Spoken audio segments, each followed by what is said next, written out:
All right.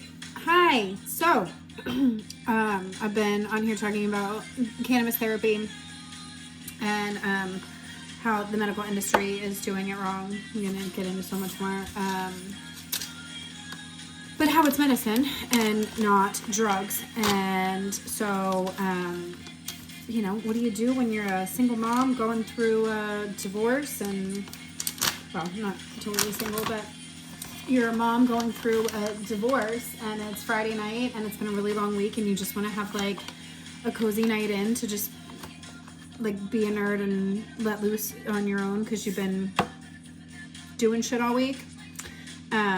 So I am testing out some new flour that I got for my can of oil that I use for cooking and edible. I'm trying to get away from smoking, cleaning out my lungs with this lovely, oh, what did I do with it? I put it in the fridge. Mullein.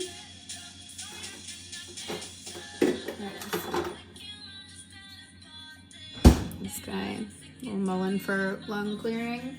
I actually just read earlier as well that it is a lung expander. It helps with solar plexus chakra opening as well. So just FYI, after years of being a smoker, closet cigarette smoker, and marijuana smoker, cleaning those lungs out, trying to get away from smoking. Oh, I thought this was, I didn't realize this was bud.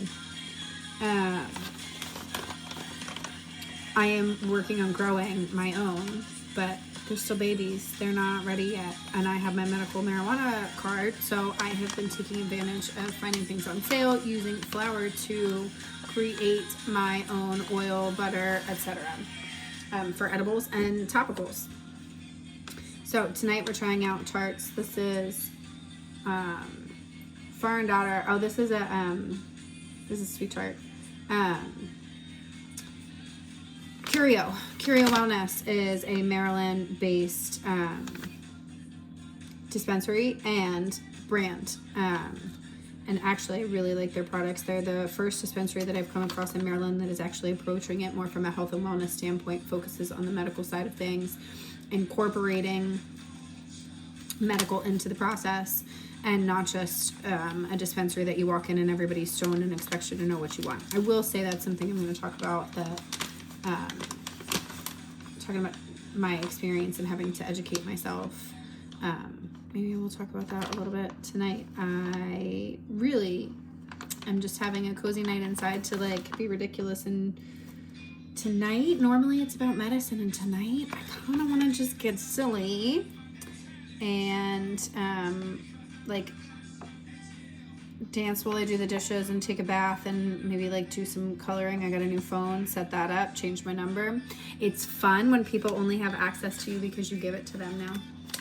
It's so fun. If it's meant for you, it'll find you. If they don't have my number anymore and they're supposed to get in touch with me, then they will. So we're gonna take care of that tonight. But my whole point in trying to reduce smoking and making edibles is I'm testing out this flour in this cute little vaporizer that I got. Called the ice cream. Look at it. So vaporizing instead of smoking with a lighter to reduce carcinogens, etc. And get a cleaner smoke, because I will say there is just something about the oral fixation with smoking for me that is satisfying. And as much as I'm trying to move towards consuming cannabis or putting it on topically, there's still something just very satisfying. So this little guy, I took the lid off. I loaded at 1, 2, 3, 4, 5. Vibrating. It's preheating.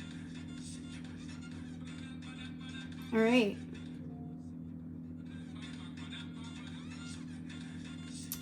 It will vibrate when the temperature is reached. So I guess we're just waiting for it to vibrate. This is a what's this blend I got? This is a indica hybrid.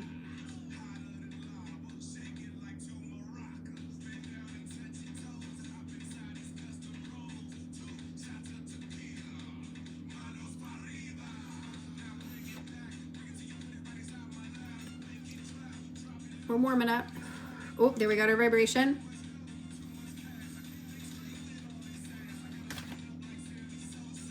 What did I pick? The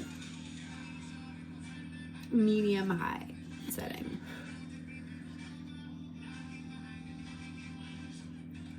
Half baked, not fully baked, half baked. And again, cannabis is literally on the earth to bring joy, to bring lightness. You got to think about if you are somebody who struggles with anxiety, it's here. There's strains to help you calm it down. If you're somebody that struggles with things like depression, there's strains to help give you that little pump up that you need to balance you out. It's about finding the balance that works for you, but also remember that those energies and things that you're struggling with, the anxiety, the depression, not energies, the quote unquote mental health issues that our society has deemed them to be, it's all trauma. It's all related to trauma. It's all related to negative energy stuck in your mind, body, spirit, all that good stuff. So you have to actually, ooh, that stinks. Yeah. Okay. I like this guy. I'll take it. Good thing I got a discount. And the bud tender gave me his number to talk about doing some sacred ceremony cannabis mushroom work. So you meet people everywhere you go for a reason. And yeah, what was I saying? It's working.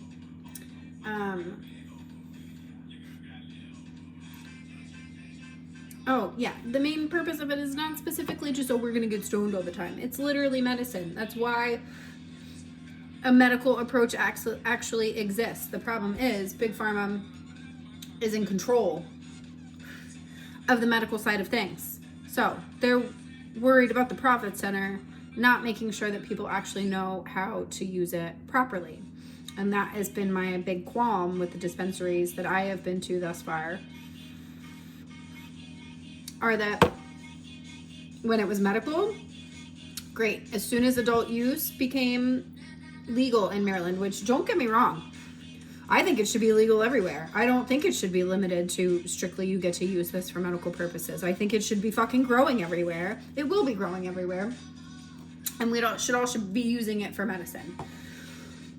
To heal the trauma that is stuck in us because of the upside down world we've been living in that's falling apart, and everybody's going to realize it soon, and then they're going to be like, fuck, how do we get better? So we're talking about how we make it better. Yeah. So that's what it's here for. But my experience thus far, when it was strictly medical in Maryland, was good. And then when adult use became legal, that's where the focus was. Because guess what? The pool's bigger. The pool of people that are now buying weed strictly for the purpose of I want to get stoned, which some of them actually may have wanted it for medical too. They just were scared to go get it because of the stigma that we have associated with it. We made it medical, but then guess what? If you're using it, I don't want to tell anybody we're using it. You're using medical marijuana, and guess what? Guess how many moms I know that have their med card and don't tell people unless they know you're another weed mom. If they know you're a weed mom, they'll tell you. Otherwise, it's like you have to know. Do you know? Are you aware of the cannabis? Are you aware of the mommy of the flammable Prozac? Are you aware of the natural means of healing? Also, I'd like to bring up that in my divorce right now, my sanity, my psychiatric, see, God, thank you for helping me relax. Stability is being called into question because I have chosen to use natural means of healing my PTSD as opposed to unnatural means. It was quoted in court documents, Big Pharma versus natural methods of healing. In my court documents. You've actually put in writing that you're acknowledging that Big Pharma is unnatural methods of healing because you are putting it in comparison to natural methods of healing and saying that my use of natural methods of healing causes concern for my psychiatric stability and whether I should be trusted with my children because I am leaving a marriage where the other person was an alcoholic, just like my mother, and a narcissist, unadmitted, well, an emotional avoidant as well, they're a narcissist. anyway, who basically gave me a decade of trust issues and reasons not to trust him and not changing when I was begging for change.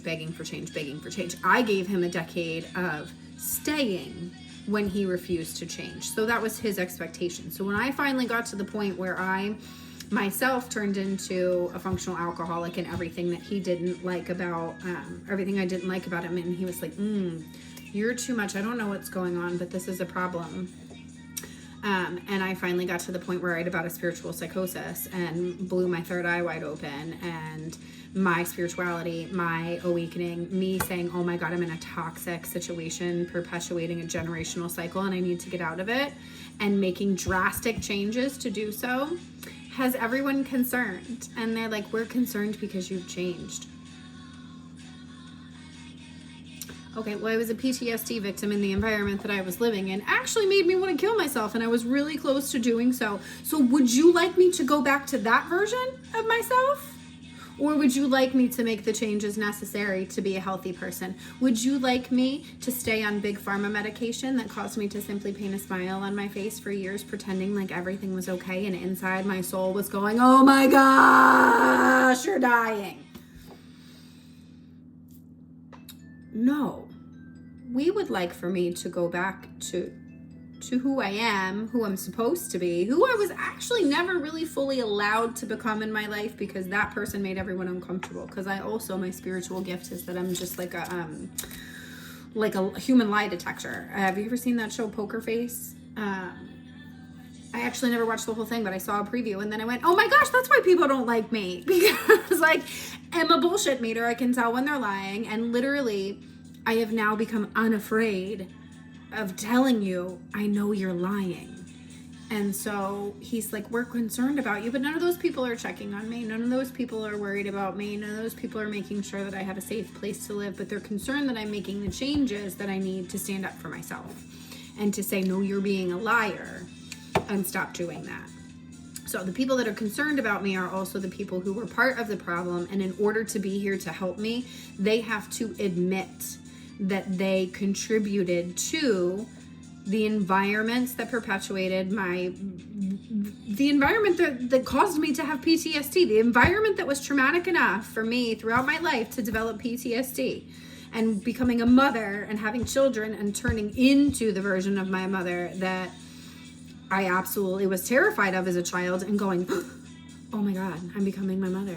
And it's happening all over again, and we have to change it. And having a partner that refused to join me in that endeavor.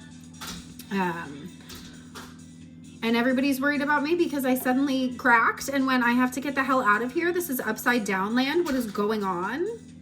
I hear you, my dog's jumping up on the window, and it's 13:13 on the timer. And 8:08 on the clock. Ooh, fun. So I'm the one that woke up and went, what the fuck is happening? Everything is backwards. And all the people around me that were backwards went, oh no, she figured it out. And now they're trying to pay me as crazy. And so I was a stay-at-home mom that got out of a toxic situation, to try to better myself, to end the cycle for my children, to create a better life for them. I have to go get my dog. And my toxic ex, who gave me years of not changing, a repetitive pattern, is the one that everybody is trusting because he has the money in the house, which is what our society, deems as stable, is you need a house and you need money to live. And I am pretty much out of money, and I have 2 weeks left in this rental that I had to get to flee the toxic situation I was in because he refused to leave the house. So, what he's not asking is, hey, does the mother of my children have somewhere to live in 2 weeks? Hey, should we talk about this financial stuff so that we can make sure she's in a stable place where, she can be safe with the kids? No, he's subpoenaing my bank accounts that are empty to say, where's all your money? I've been living off of it. I was a stay-at-home mom. I cashed out my IRA that I had before we got married, and it's gone. And you are holding up our divorce settlement and the sale on our house, on fixing things that I've been waiting for you to fix for years, and on yet another psychiatric evaluation after a number of mental health professionals have all said she has PTSD. She was psychologically, emotionally, mentally,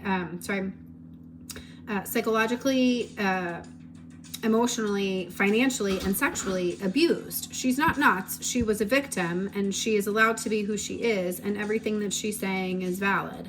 And you didn't live it, so you don't get to decide. And while we can't diagnose you, we can tell you that she's perpetuated this cycle based on what she's told us throughout her entire life, including her marriage. So in order for those mental health professionals to be validated, he has to admit that he was part of the problem, which he refuses to do. So he is insisting that yet another psychiatric evaluation be done before we finalize custody, so that one more person can tell him the same thing that I am telling him and that other mental health professionals are telling him. And instead he wants me to trust this group of attorneys and a family psychologist that have done absolutely nothing to give me any basis of trust in them. They have done nothing but support him, perpetuate the backwards situation of he's allowed to say I'm crazy because of one thing that I did in a PTSD, in spiritual psychosis, in a PTSD related event, after years of literally insanity of asking for change, being told I was going to get change and then not getting it, and expecting it to happen. And I'm the one that's being called into question when the person who's refused to change or take care of himself for the last decade that we've been together, everybody wants to listen to. So no, this group of people that you want me to trust to advise me, I don't, because they have given me no reason to do so. I trust myself, and I don't need external validation. I don't need any of them to tell me what I want and what is fair. And what is happening right now is not fair, because you are dragging out this process because you don't like the answers you've gotten from these mental health professionals that are telling you your behavior is part of the problem pattern. It can be changed, and I would love for it to change for my children. All I want is for it to change for my children. But his alcoholism being normalized when me choosing natural means of healing, which is yoga and meditation and talk therapy that I had to stop because I can't afford to pay for it anymore, and insurance isn't covering my therapist who I've been with for years. I am choosing cannabis therapy and psilocybin therapy and neuromuscular work and literally releasing trauma from my body and spiritual work. And because I don't believe that the Bible is fact anymore, I know it's not fact anymore, and it's all a big freaking puzzle. All of this is a big game and a puzzle, and we were supposed to figure it out. And I figured it out, and he didn't. And now he is uncomfortable because I'm calling on his bullshit. And this is the dysfunction we've normalized in society, that me smoking weed on a Friday night, he's like, you're just a stoner.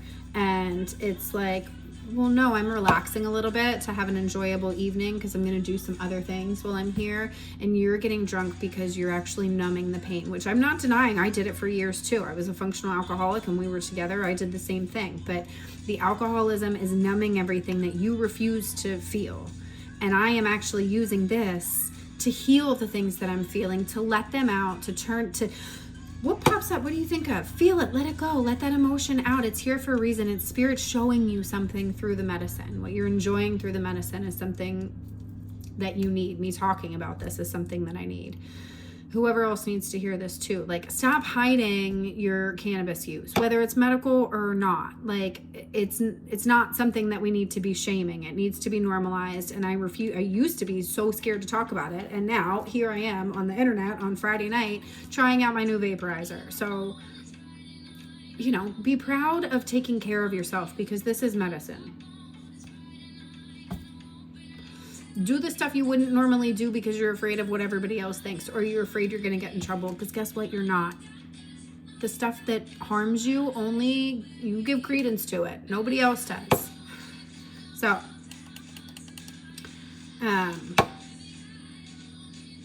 yeah.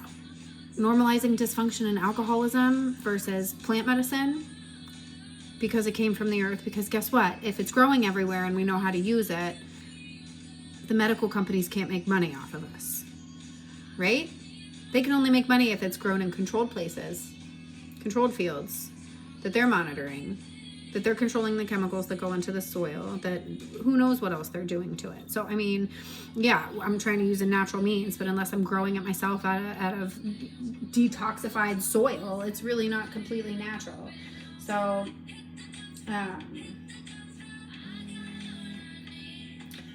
yeah, they still have control over it. I mean, not still. They do have complete control over it right now. Well, I take that back. Not complete. But it is something that should be grown wildly in mass, and we should be using it and cultivating it, and we're not. Because if we do that, then the government can't make money off of us. Big Pharma can't make money off of us. People will realize how much healing they get from it, and they don't need all the prescription medication, because we're healing chronic pain, because you're healing trauma that's in your body. You're releasing things when you're using cannabis, when you're using plant medicine.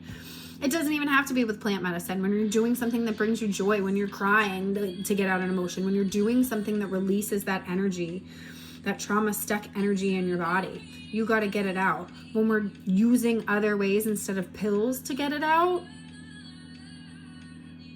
they don't make anything off of us. So what do? They convince us that those things are bad for us, and that the things that keep us in zombie mode are the things that we need.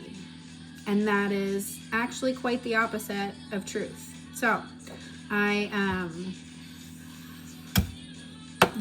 figuring out how to live without money, because we don't really need it. It's a man-made thing, right? How do we take something's power away? We stop needing it.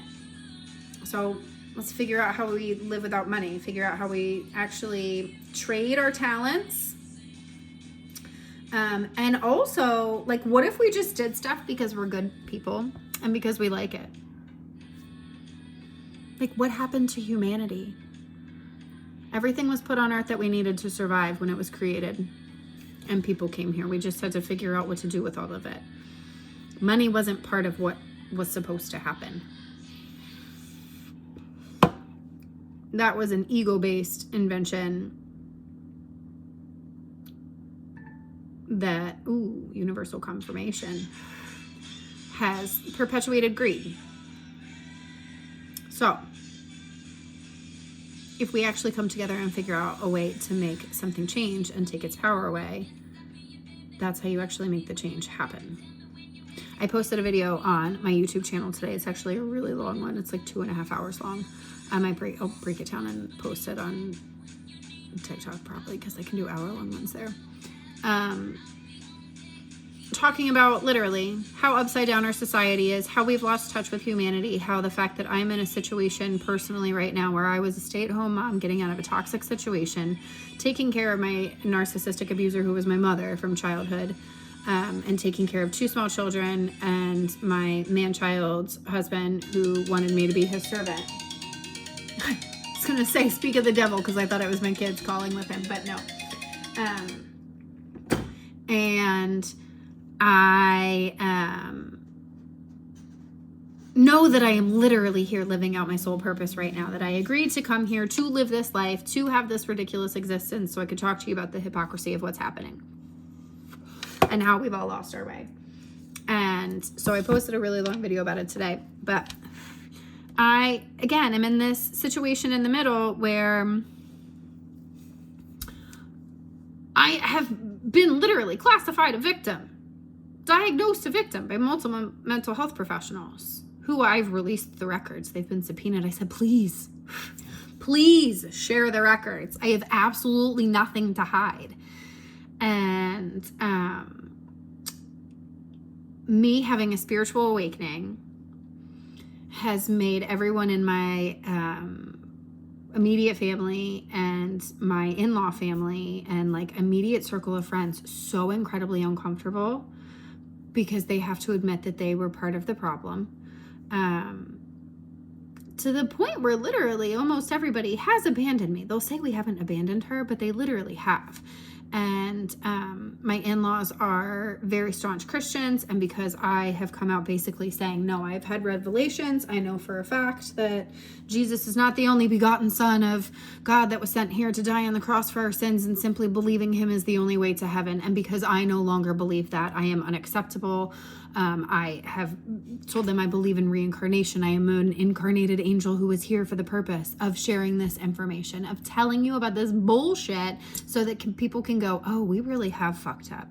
So I've lost it for the Christians. They're trying to paint me as a unfit mother and that their son is the golden child. And look, like, people do shit because it was done to them. Like, it's learned behavior 9 times out of 10. And so for everybody to admit that his behavior was part of the problem means that they were part of the problem too. But again, they did what was done to them. So the Christians have turned their back on me. No one's checking on me. The ones that believe in unconditional love have said, I am unlovable. He actually said to me at one point, you've changed so much in the last year and a half that you became unlovable. And when he said that in the year and a half before, I had been completely drowning in depression and anxiety because I'd been telling my husband something has changed in our relationship. You don't love me. Like, I found out there was so much from the beginning. It wasn't just a snap change, but I knew things were different. I'd been begging for help, assistance, nothing. He refused therapy, refused to work on our relationship, was completely detached emotionally. And in that period, my father died. My father got diagnosed with terminal cancer, who I had a very tumultuous relationship with and was in therapy working through my childhood trauma because of. And he went downhill very rapidly. I was there watching him waste away and starve to death, which was just totally a complete fucking mind fuck. And I had a husband who was completely was just not emotionally supportive at all. Didn't even tell his family that my dad was dying. Like, didn't even do anything to surround me with support because my dad and I weren't close. Well, okay. That makes it almost 10 times harder. That, like, there was unresolved shit and it was tumultuous. So wouldn't you want to make sure that your wife is supported during that time? No, I got nothing. I got a text message from my sister-in-law and my mother-in-law saying, we're so sorry. We know you weren't close, but we can only imagine that this is still difficult. Please let us know if we can do anything for you. And that was it. That was it. Nobody really did anything to support me. I had one weekend that weekend with some girlfriends where I did that weekend feel supported to an extent, but it was filled with drunkenness. And in that process, I fell into complete functional alcoholism. And again, it was because I had a completely emotional avoidant husband who was, my cups were empty. All the cups were fucking empty. I was taking care of everybody else, not myself, trying to be the best Christian wife, trying to give unconditional love and not getting any in return. And like literally finally was like, what the fuck is happening? So in that year and a half, yeah, I was in therapy healing childhood trauma, was struggling with depression and alcoholism, and he knew I was drinking a lot. And we perpetuated each other's drinking. I'm not going to deny that. But confirmation. But there was no support on stopping. I'd been begging him for years to stop, but his alcoholism had been an issue for our entire relationship. And I literally was going through, you say for better or for worse. I was in the fucking for worse. I was taking care of everybody else and not myself, going through therapy to heal childhood trauma. My father was dying in the process. I was diving into alcoholism and isolating because I was getting no support at home. He was having to deal with the kids when he got home from work, and I was getting I just don't know who I'm coming home to every day. You've changed so much. I just don't even, and like, okay.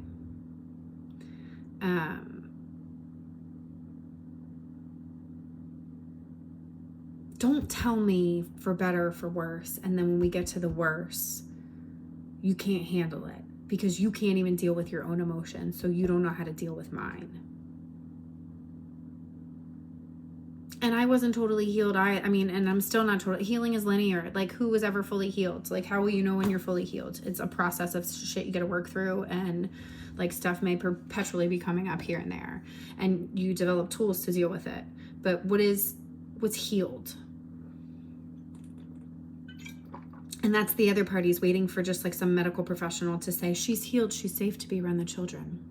Well, after 40 years of fucking trauma, No, it doesn't just go away in a few months when you finally wake up to all of the trauma that you have lived through, so that you can literally tell everybody else about it and help them see that they've been through trauma too.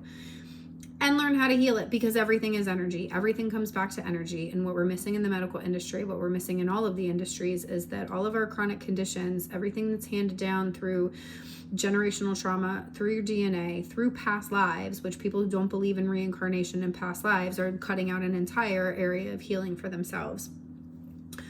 And current life trauma, it's energy blocks are stored in your tissue. They are literally held in your body and your mind have to catch up with each other. It's a metaphor for everything that's happening in America. The stuff that happens at the top happens faster than it happens down here. You figure it out up here before it actually translates down into your body. What happens across our entire country? Everybody that's making the decisions aren't actually in the physical areas and having to live the life that they're making decisions about, and they're making decisions at the top faster than can actually trickle down and make it to all the endpoints. So by the time the endpoints get the information, there's already a new rule and it's got to be rewritten. So how do you speed up those connections? You got to get rid of the energy blocks so that everything is moving its way through. How do you get rid of the energy block? You have to fucking move, but you also have to figure out what it is, because yeah, you can band-aid it. That's what we're doing in our medical industry now. We band-aid everything. We treat the symptom instead of the actual root cause. And especially with genetic conditions, hereditary conditions, things that are passed down, it's a root issue, or a chronic condition.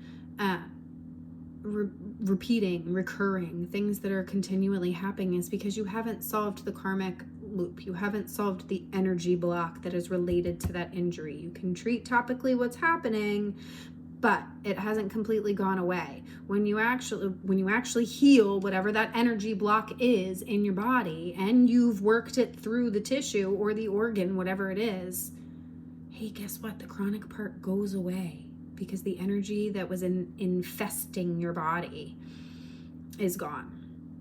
That's what nobody's paying attention to.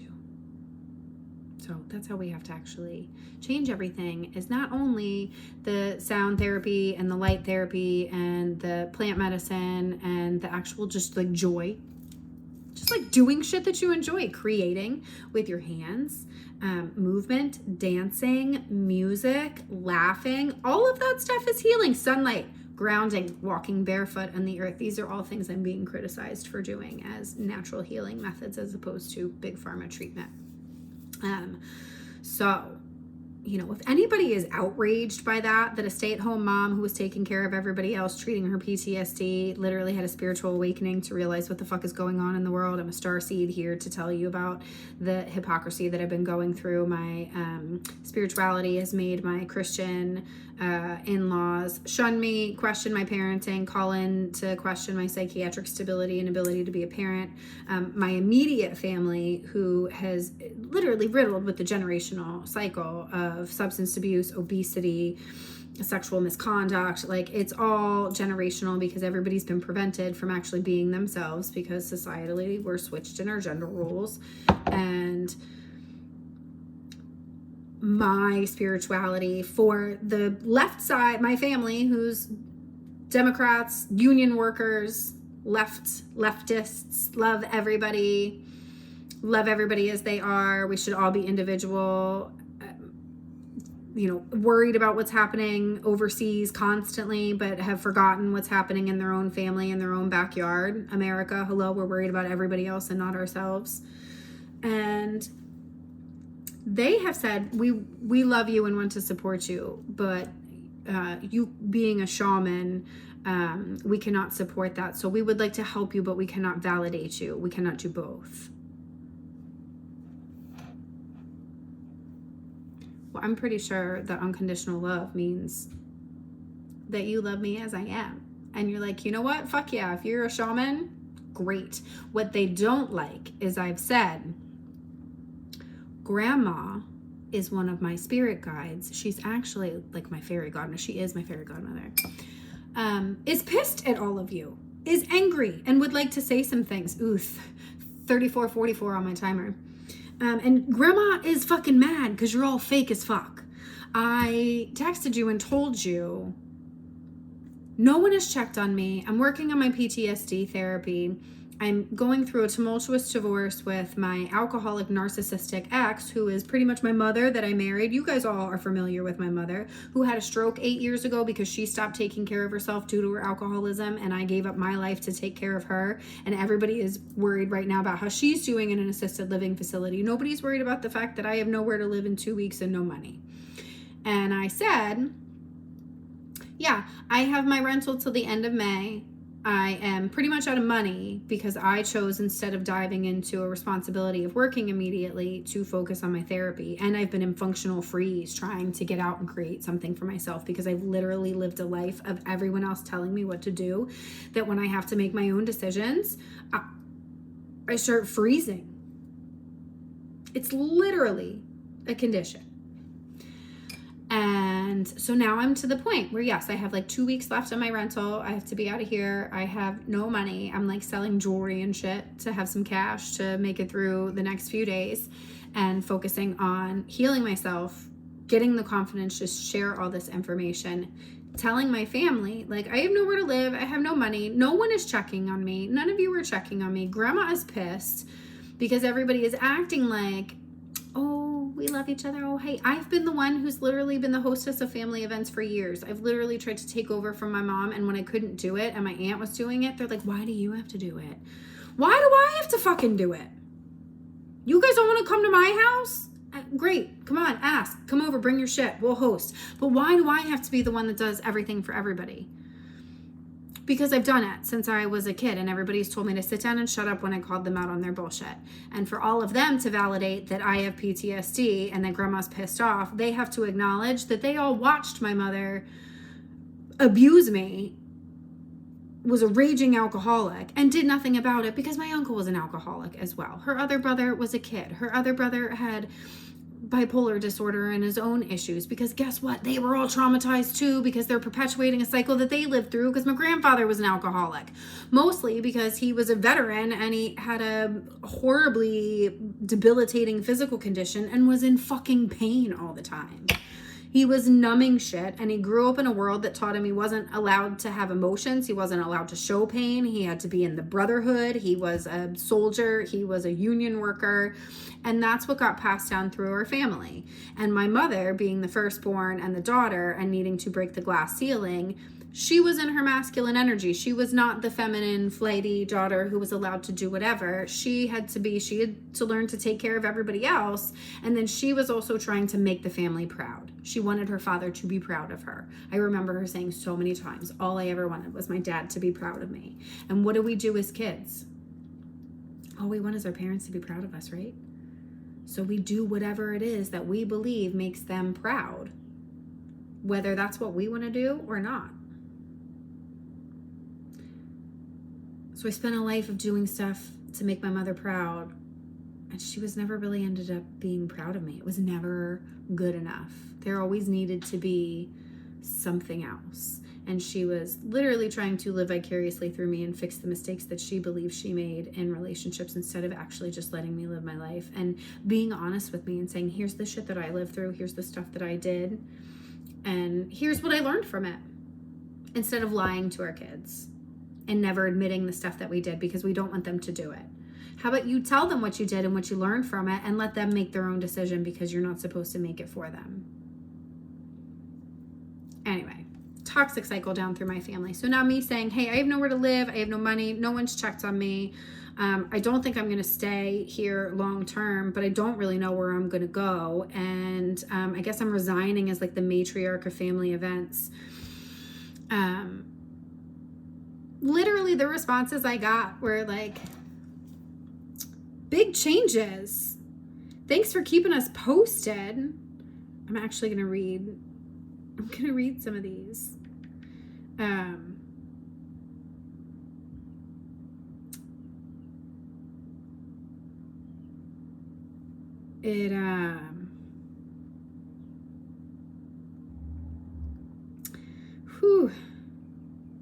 Thanks for letting us know. I told him I was moving my mom into an assisted living facility, etc., etc. Okay, so I'm just going to read it. Hi folks, just letting everyone know that mom is moving to a different assisted living facility on Monday for her birthday. She'll be in Westminster at that point. I'll include her new address at the end of this message. In case anyone's wondering, I'm working really hard on my PTSD recovery. I'm paid up in my rental through the end of May, but pretty much out of money because I've been living off my IRA and focusing on recovery instead of finding a job.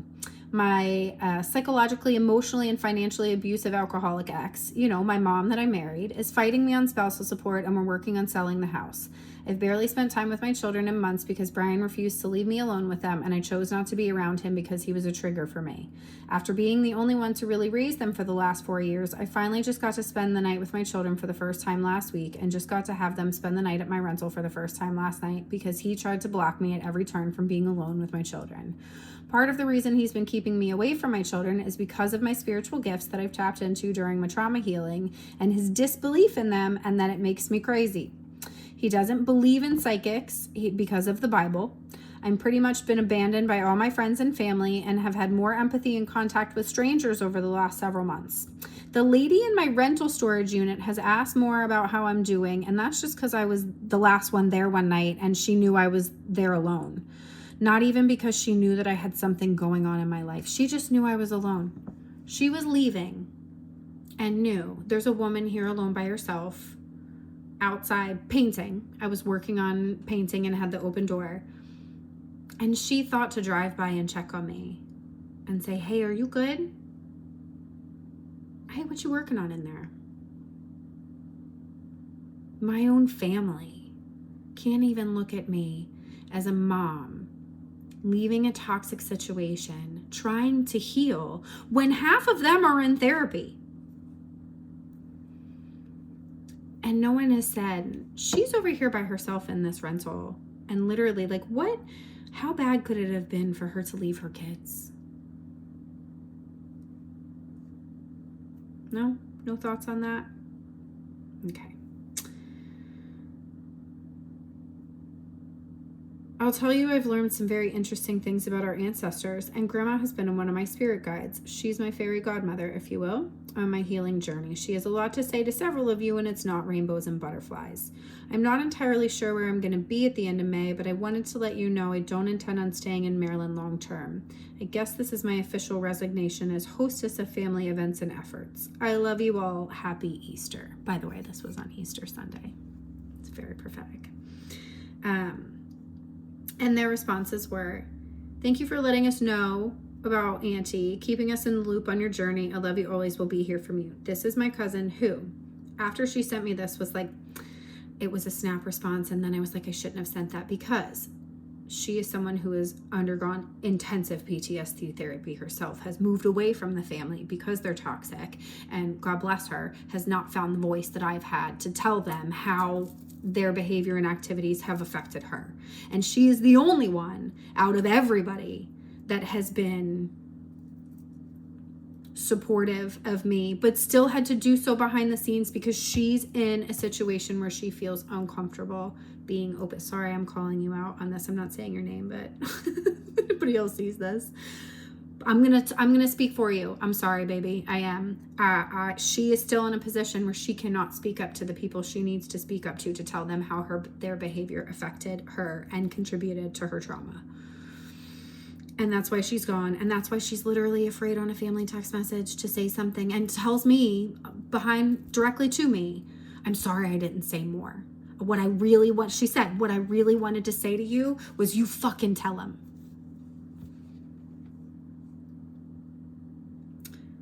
The other responses: "Thanks for the updates. Big changes. I hope you find peace on your journey.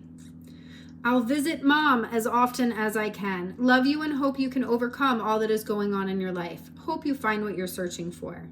My aunt, I love you, honey, and will always support you." Again, loves me, supports me, but also in a position where she's stuck in that just mindset of the we can't focus on the bad.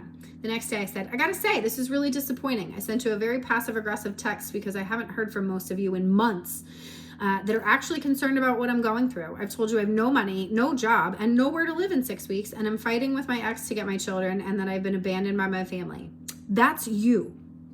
This was a test of empathy and unconditional love, and you did not pass. What would you do if I was your daughter? Not a single one of you actually offered me help. You said, thanks for the updates and good luck. I hope you find what you're searching for. What I was searching for is a family that actually cared about me and was interested in what I had going on in my life. Not just how I'm doing taking care of my abusive mother, and can you come hang out at my house so everyone can get together once a year? Grandma's disappointed and so am I, but I got the answer I needed. I no longer invest time or energy in people that don't invest in me. I hope you all find what you need for happiness, but we aren't the same kind of people. Yes, my grandmother is angry because this is how you reacted to me. Because we came from a family that made joy related to money and survival related to money, and we give up things that bring us joy because we have to work hard for money, and that's because we need somewhere to live. And I'm telling you, I have no money and nowhere to live, which are the two things that you have deemed necessary for survival. And his wife is on a crusade of these food, clean water, and housing are the things that people should just have because we're on Earth. We shouldn't have to pay for them and fight for them. And someone in your own family is telling you, I don't have these things readily available to me in the near future, and no one is concerned about it. That's why grandma's fucking pissed. And then you want to turn around on Facebook and be like, hi, happy. You all talk shit about each other behind your back. We get together once or twice a year and act like it's all good. And everybody doesn't talk about the elephants in the room, which is my 600+ pound uncle who does everything under the sun to try to lose weight. And it doesn't work for him because it's not that, it's fucking trauma. And I had that conversation with him and he doesn't want to hear me either. Grandma and grandpa didn't beat us. That's what people think trauma is getting physically beaten. And yes, that is traumatic. I am not downgrading that for anyone. But people also don't recognize that there is trauma on the inside. There are scars on the fucking inside that people don't see. And especially when you're painting a smile on it and pretending like it's not happening. We can see that you're 600 pounds. We know that something isn't right. And everybody pretends like, oh, they call it the griffin belly, the magic belly that people puts babies to sleep. It kills people. It's going to kill him. Can we talk about that? No. Okay. We'll wait till he leaves and then we will all bitch and complain about how we have to accommodate the fact that we can't just go out in public with him because he has to have a special chair. Like, these are things that we literally they talk about. I've done it in the past too. I'm talking about it on the internet right now. Instead of said it to somebody's face, you don't want to talk to my face. So here we go. It's not gossip, it's fact. This is actual truth. This is not me gossiping about people. This is me speaking the truth about my toxic family and the shit that they try to sweep under the carpet and that they have forever. I call it carpet sweeping. And it's part of why I have trauma, because everybody has told me to hide the things that are unattractive. We don't talk about the things that are uncomfortable. We don't talk about the things we don't want the neighbors to see. Well, those are things that happen behind closed doors. We've completely been manipulated with our boundaries and like what we're here for. What is love? We've been taught love, unconditional love means completely sacrificing of yourself and your own boundaries for everybody else. And it's not. It's actually loving yourself. We are all part of one. What you do to yourself, you do to others. We are all we're all the oneness, and everybody forgets that. And it's not about torturing yourself to make somebody else happy. It's actually about speaking up for what you truly believe is right and wrong and trusting your gut. And I'm in a situation where I'm like, this shit is fucking wrong. And everybody's like, oh, what? And so the response that I get to that message of we're not the same kind of people is, when you reach out to all of us and tell us you've been talking to grandma from heaven and she's disappointed in us, what sort of response do you expect? You said it yourself. You sent a passive-aggressive text. You got very thoughtful responses. Very thoughtful responses. Good luck on your journey. We're doing the best we can with this situation. That's fine. That's okay to say that. We're doing the best we can. Thoughtful responses. That shows me what your definition of thoughtful is saying you have no money, you have nowhere to live. Good luck on your journey.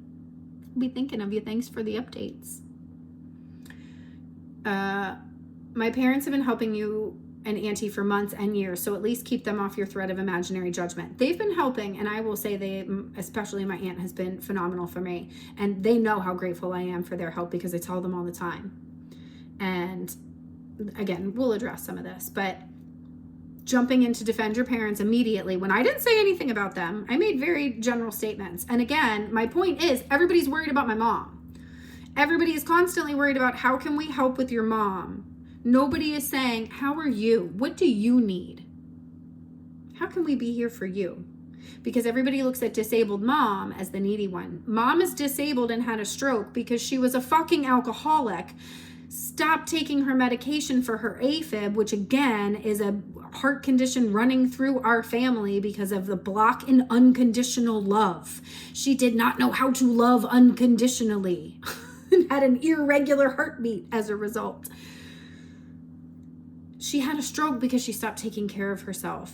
And I believed it was my responsibility to take care of her because my whole life she convinced me, you need to take care of me in the lifestyle to which I want to become accustomed, and you cannot put me in a nursing home because I'll die there. So I decided to take care of her. So everybody's been worried about, let's take care of your mom. Nobody said, actually, that's not true. People have said, if you want to put her in a nursing home, we would completely support you. They have said that. I will 100% give them that. But when they offer me help, it's not, what can we do for you? Except for my one aunt. It's, how can we help with mom? They're all worried about her.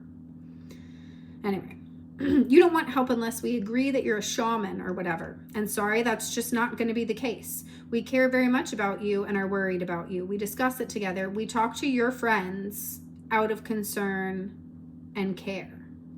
I want to help you, but I don't want to validate you. This is buzzing, universal confirmation. I want to help you, but I don't want to validate you. I won't do both. And it doesn't seem like you'll accept one without the other. I love you and will visit and support Auntie as much as possible. I'm sorry. I will take support without validation. I want your support,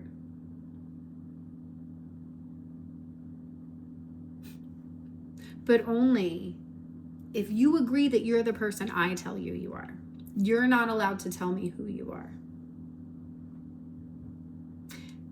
I had a conversation back and forth with him. There is a part 2 of this because I did reach out to him on the side. I took myself off the family text message and reached out to this person on the side and said, I care enough to hash this the fuck out with you. I am coming to you directly, not to the group. Let's talk. The next follow-up was, I'm sorry for being unhelpful. I was a little overwhelmed by the text. It was a lot to digest. This is a different person. Only speaking for myself, I work better with specifics. Maybe it's because I'm neurodivergent. Sometimes certain subtleties,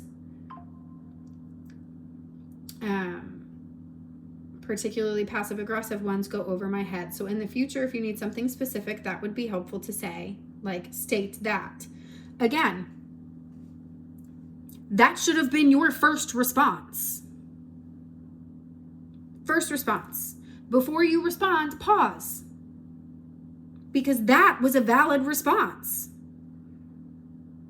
I thought you were just saying what you've been going through, which is hard and sad and a little upsetting. Seeing the way you're handling it, specifically referring to yourself as a shaman, is, how do I say this? It's unsettling to me as a white woman who tries to be sensitive to, not appropriate other people's cultures, and who tries to value real human community connection over internet community.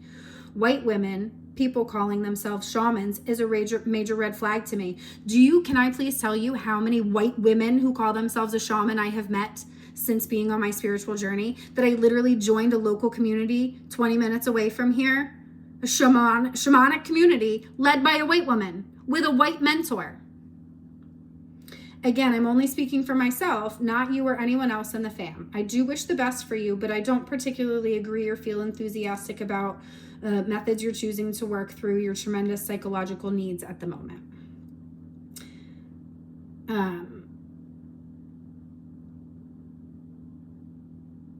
She talks a lot about a lot of personal stuff in here that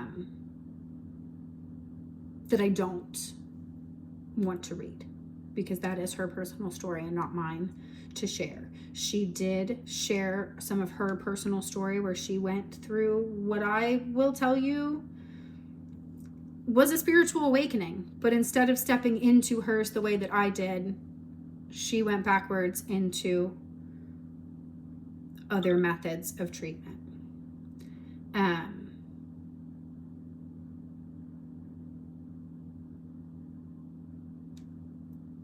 She also called it the woo-woo mama bear shamanism movement, if I was you. It's a rabbit hole, like QAnon and RFK Jr. supporters. I definitely encourage you to work on finding spirituality outside of whatever unhealthy relationships you had growing up, but also outside the internet. What she doesn't understand is that, number one, the unhealthy relationships I had growing up were my family. And also, the relationships I've been building to explore my spirituality are outside the internet. They haven't been in the internet. They've been with people. I've been going to local things. I've been going to local yoga. I've been going to a local shamanic community. I've been doing local massage, going to local crystal shops. So everybody that has a problem thinking that I'm doing everything on the internet, I'm not going anywhere on the internet to decide I'm a shaman. I literally went to meet with I went in person to have a medium, to have a plant medicine ceremony. I did it in person. I didn't do all that on the internet. I don't know where they think I'm doing all this stuff. So again, I'm not going to go into the rest of her personal story. We did talk more offline. The conversation that I had directly with the other person has nothing to do with his own personal story and has everything to do with what is happening between me and him in the conversation. So I will share that, but my conversation with another woman where she shares her own trauma, that's not mine to share for her. I can share some of the other concepts we discussed, but I will not share her personal story because it is not mine to give you. Mine is mine to give you. The rest of it's my story. So stay tuned for a part 2. I am going to walk the dog real quick and come back. Okay, bye.